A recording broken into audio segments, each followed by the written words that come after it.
Morning good morning. Blog Pranita Datt and फॅमिलीमध्ये तुमच्या सर्वांचं स्वागत आहे. तर आज बाबांबाई पंढरपूरला चालले. त्यांच्यासाठी मी खास असा वटाण्याचा नाश्ता बनवलेला आहे, म्हणजे पोहे, वटाणा पोहे बनवलेले आहेत.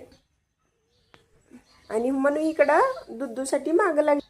आणि ही मम्मी बघा काय करते, वांग्याचं बी काढा लागले, घरच्या वांग्याचं बी काढा लागले, देशी वांग्याचं. म्हणजे पुढच्या वर्षी वांग्याची रोपं तयार करण्यासाठी आता बी काढून ठेवा लागले.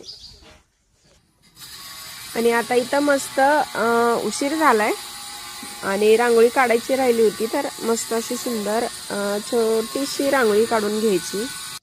रांगोळी काढून झाली की त्याच्यावर असं हळदी कुंकू टाकून घ्यायचं, असं दिसायला पण छान दिसतं.